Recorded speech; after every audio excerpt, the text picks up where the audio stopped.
It's the Andy Griffith Show, Facts and Trivia, with your host, Bob Snap.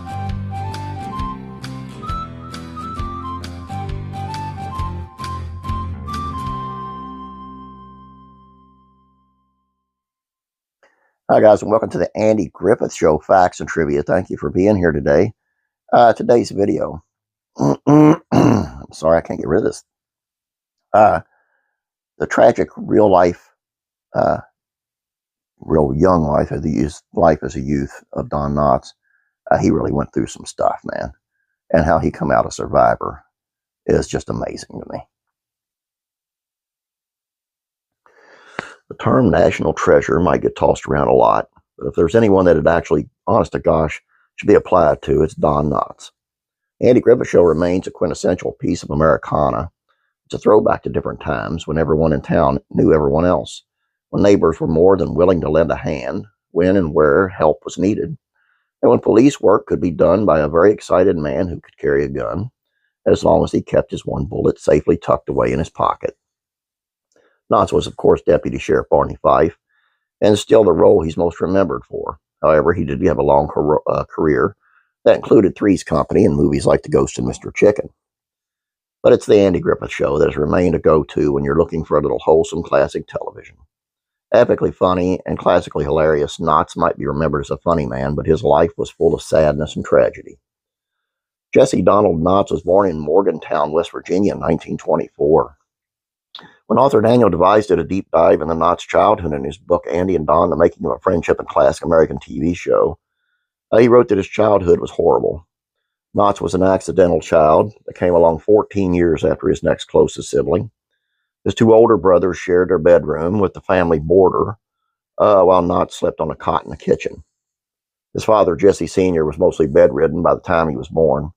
Closer Weekly says the elder Knotts was a schizophrenic alcoholic, while the New York Times adds that he also suffered from hysterical blindness. Abuse was a regular part of his childhood. Around age 30, Knotts' mother Elise asked him if he remembered a horrifying confrontation where his father had threatened him with a knife. In order to get from his kitchen bedroom to literally anywhere else, he needed to walk through the living room and past the sofa where his father spent most of his time. Sometimes young Don could sneak by.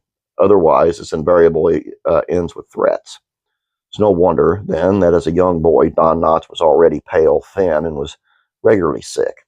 He'd later recall, "I did not come into the world with a great deal of promise." Daniel Device, author of Andy and Don, The Making of a Friendship in Classic American TV Show, has a personal connection to Knotts. They were brothers-in-law. He wrote that Knotts' relationship with his brothers was complicated, and they were hardly distinguishable from the vagabonds who paraded in and out of the University Avenue home. His older brothers were William Earl, who was so thin that everyone called him Shadow, and Sid. They were funny, says the New York Times, a difficult thing to be when there was so little laugh about. There was more to it. Knotts' daughter Karen would later tell Closer Weekly that her father was mistreated by his brothers, too. They were often drunk and they often fought, until Shadow tragically died after suffering an asthma attack. Knotts was only a teenager at the time. Difficult to imagine growing up in that kind of environment with that kind of fear, and Don Knotts had a deep desire for happiness. He later revealed some of the coping mechanisms he used, saying that he managed to find some comfort by filling my space with imaginary characters with whom I would act out some happy drama. Now, while his home life had been a source of constant terror, things started to improve as he entered his teenage years.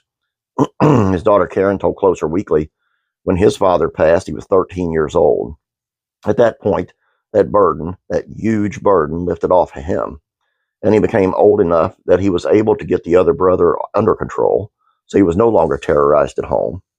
Karen Knotts recalled that once her father entered high school, he was just blossomed. He was class president, he had a yearbook column, he was popular, and he had a best friend for the first time. But in 1976, he told the LA Times he had a slightly different view of his youth. "I felt like a loser," he recalled. "I was unhappy. I think most of the time we were terribly poor, and I hated my size." It's perhaps not surprising, then, that it was during Don Knotts' early teens that he turned to his friend named Danny. Who was Danny? A ventriloquist dummy, and with that dummy, he started performing. I mean, he had a really, really bad way to go, man. I'm just like, I mean, schizophrenic's bad enough, but you got schizophrenic and alcoholic on top of that, and then hysterical blindness, and then you got all that, and then you got your brothers that you can't even depend on, and it's just, and you got a kitchen, you're sleeping on a cot in the kitchen, like you don't even belong a part of the family. It's just crazy. I guess him and his mother really got along later in life, though, because he wound up, the first thing he bought was a house for his mother, and that went over, so. That's all I got for you guys. I can't say I hope you enjoyed this because it's really sad, but I hope you got something out of it, and I hope I don't know. I hope it was worth your time to stop here and see me. Please don't forget about classic TV facts and trivia. And that would be on MASH, and how McLean Stevenson, who played Colonel Blake, and Gary Burkhoff, who played Radar, didn't really get along. Kind of surprised me too. Classic Real Comedies facts and trivia. It's on Mr. Ed, which is who was the voice of Mr. Ed. I find this one pretty interesting. The classic rock and country music facts and trivia. It's on how Ronnie Van Zant's widow took Leonard Skinner to court. This was and not only interesting, but sad. Please check these out, guys. Please subscribe if you have not yet. Please like this video. I would appreciate that very much. Please share it out with your family and friends. You guys have a great, great, great day. God bless you, and I'm praying for you.